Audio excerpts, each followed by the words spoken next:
안녕하세요. 놀라운 논란의 미스터 논란입니다. 손흥민 선수가 활약하고 있는 토트넘 소식입니다. 손흥민이 시즌 11번째 골을 기록했지만 경기를 3분 남기고 교체 아웃되었습니다.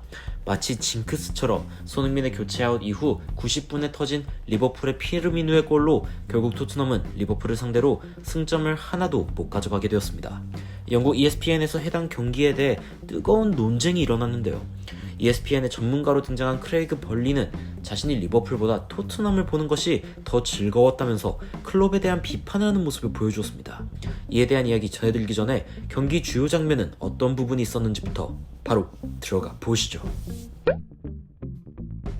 토트넘과 리버풀의 경기 통계만 봐도 경기가 어떻게 흘러갔는지 느껴지실 겁니다. 리버풀은 17개의 슈팅, 11개의 유효 슈팅, 반면 토트넘은 8개의 슈팅, 2개의 유효 슈팅을 기록, 전체 점유율의 24%만 가져간 토트넘은 일방적으로 리버풀의 공격을 당했습니다.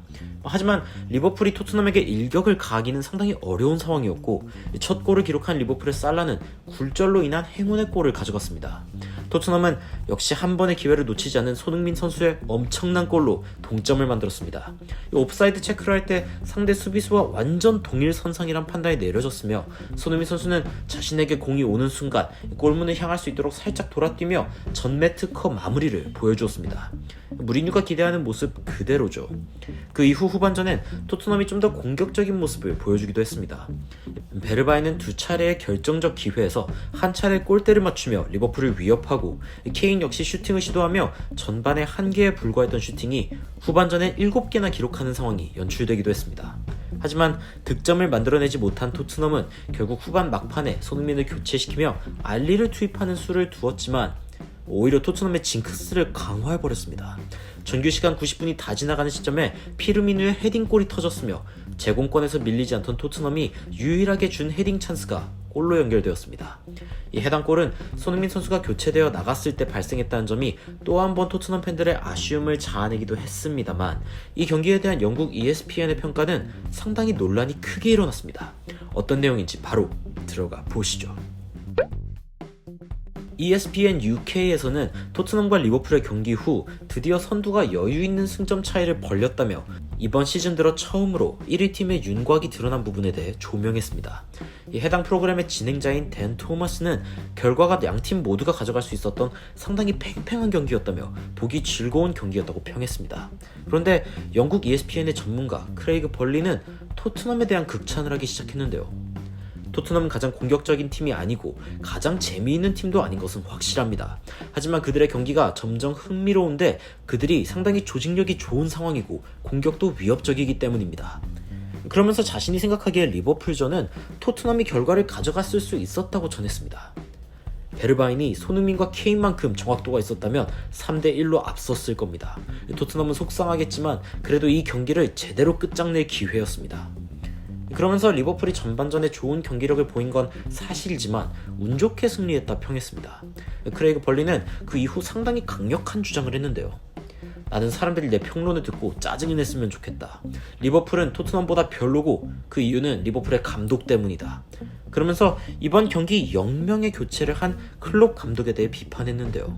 이번 시즌 교체 카드를 5개로 늘려야 한다며 경기 수가 너무 많고 힘들다 주장했던 클롭이 이번 경기에는 한 명의 교체도 하지 않았다며 비판했습니다.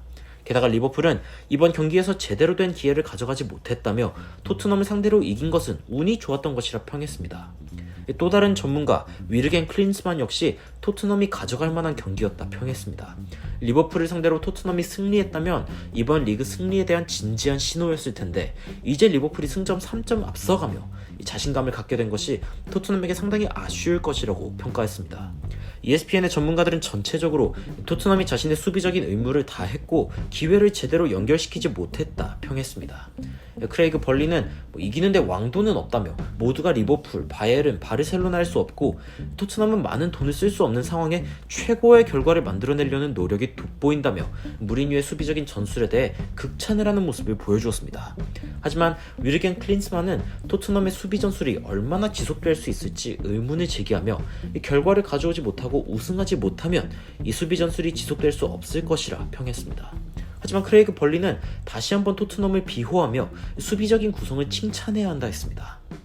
요즘 선수들은 수비하기 싫어한다며 분석할 때 수비 실수에 대해 지적합니다.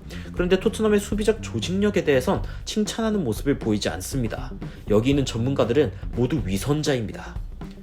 하지만 진행자인 댄 토마스는 결과는 결과라며 리버풀이 현재 영국 최고의 팀이 아니냐고 물었지만 이에 대해 위르겐 클린스만의 대답 역시 아직은 알 수 없다는 평가였습니다. 리버풀이 1위 자리에 오른 건 맞지만 우리의 토론으로 돌아오자면 토트넘의 우승에 대한 목마름은 어떤 스타일로 경기하는지보다 훨씬 중요한 요소입니다. 그렇다면 케인과 손흥민이 열심히 뛰며 수비하는 모습은 승리의 열망에 대한 증거라며 더 이상 토트넘에게 스타일이 중요한 요소가 아니라고 전했습니다. 아직 긴 시즌이 남은 상황에서 리버풀과 토트넘처럼 다른 스타일을 가진 팀들의 격돌을 계속 지켜보고 싶다며 속단은 이르다고 마무리하였습니다. 영국의 전문가들이 이번 경기에 리버풀이 압도적이었다고 평가하지 않습니다. 손뼉도 마주쳐야 소리가 난다고 공격적 전술을 들고 나온 클럽의 리버풀과 수비적인 전술을 들고 나온 무리뉴는 이미 이 경기에 이루고 싶은 목적이 달랐습니다. 무리뉴는 이번 경기에 승점을 더 가져갈 수 있었다는 경기였다며 무승부를 했더라도 개운치 않았을 경기였다 평가했습니다. 이기기 위해서 리버풀을 상대했고 좋은 기회들을 맞이했지만 그 상황에 리버풀을 제압하지 못한 부분이 가장 큰 패착이라 판단했는데요. 이렇게 확실한 제압을 하지 못했기에 승점 3점 대신 1점을 가져갈 거라고 생각했던 무리뉴는 그 1점마저도 못 가져가게 되며 실망하는 모습을 보였습니다.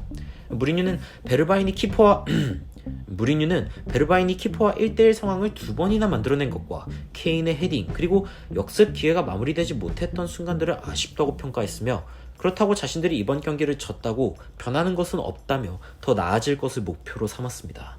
일요일에 레스터시티와의 경기가 예정된 토트넘은 또 한 번의 도전을 앞두고 있다고 했는데요. 경기가 끝나고 무리뉴는 클럽 감독과 잠깐의 설전을 벌이는 모습을 보여줬는데 무리뉴는 이렇게 말했다고 전해지고 있습니다. 최고의 팀이 졌다. 무리뉴는 오늘의 과정을 살펴볼 때 자신이 질 경기가 아니라 판단한 것입니다. 인디펜던트지에는 이를 조명하며 무리뉴가 한 이야기를 전했는데요. 우리는 비길 뻔했던 경기가 아니라 이길 뻔했던 경기였다. 하지만 기회를 놓쳤고 무승부도 받아들이기 힘든 상황에 패배는 어떨지 짐작할 것이다. 그러면서 무리뉴는 이번 시즌 끝의 순위는 매 경기 집중하다 보면 알 수 있다며 모든 경기를 이기려 할 것이라고만 이야기하는 신중한 모습을 보였습니다. 무리뉴와 외신의 반응을 살펴볼 때 토트넘은 분명 패배가 아쉬운 경기였습니다. 수비적이라고 해서 무리뉴를 비판하는 것은 코로나로 인해 더욱 힘들어진 이번 시즌 최대한 좋은 결과를 내려고 하는 무리뉴 감독에겐 참 모진 처사란 생각이 드는데요. 분명 손흥민 선수가 교체되어 나오면서 실점을 하게 된 상황에 대해 분하지만 전술적으로 이에 대한 지적은 전혀 없었던 상황입니다.